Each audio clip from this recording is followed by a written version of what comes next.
Hey there, future Wall Street titans. Want to turn those hard-earned bucks into a mountain of cash? Well, buckle up because the stock market is your ticket to financial freedom. But hold your horses. Before you go throwing your money at every hot stock tip, let's talk about stock analysis. Think of it like scouting the competition before a big game.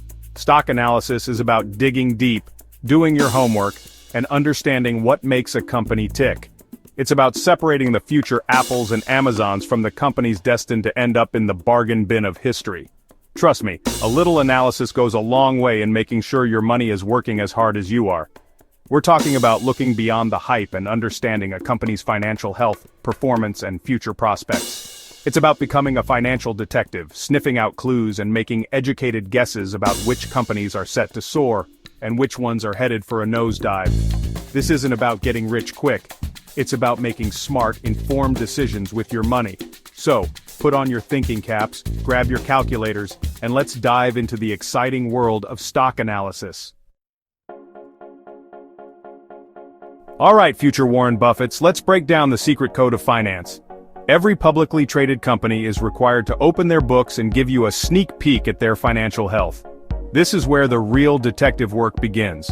We're talking about diving headfirst into the world of financial statements. First up, we've got the balance sheet. Think of this as a snapshot of a company's assets, what they own, and liabilities, what they owe, at a specific moment in time. It's like checking their pockets to see how much cash they have and how much debt they're carrying. Next, we've got the income statement. This bad boy tracks a company's revenues, money coming in and expenses, money going out over a period of time. It's like checking their pay stubs and credit card bills to see how much they're earning and spending. Finally, we have the cash flow statement.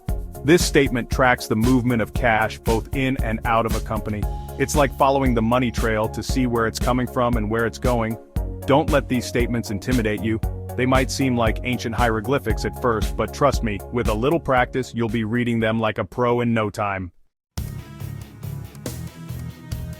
Now that you've got a handle on the basics of financial statements, let's talk about some key metrics that can help you size up a company's performance. These are the numbers that separate the contenders from the pretenders. One of the most popular metrics is the price-to-earnings ratio, or PE ratio for short. Think of this as a measure of how much investors are willing to pay for each dollar of a company's earnings. It's like comparing the sticker price of a car to its horsepower. Another important metric is earnings per share, or EPS. This tells you how much profit a company is making for each share of stock. It's like looking at the size of the slices of a profit pie.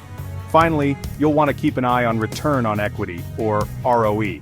This measures how effectively a company is using its shareholders' money to generate profits.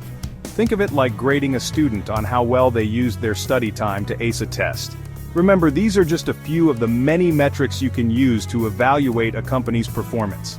The key is to find the ones that make the most sense for your investment style and stick with them. Congratulations, rookie investors. You're well on your way to becoming masters of the stock market universe. But before you go celebrating with champagne and caviar, there's one more crucial aspect of stock analysis we need to cover: market conditions. Remember, even the best companies can get swept up in a market downturn, and even the most troubled companies can get a boost from a bullish market. Think of the stock market like the ocean. Sometimes it's calm and predictable with gentle waves that are easy to ride. Other times it's a raging storm with towering waves that can capsize even the most experienced sailors. Your job is to learn how to read the tides, anticipate the storms, and adjust your sails accordingly. Keep a close eye on economic indicators like interest rates, inflation, and GDP growth. These are like the weather reports for the stock market, giving you clues about what to expect in the coming months and years. Pay attention to industry trends and news events that could impact the companies you're interested in. And most importantly, don't be afraid to seek out the guidance of a financial advisor or mentor. Think of them as your seasoned first mates, there to guide you through the choppy waters and help you avoid costly mistakes.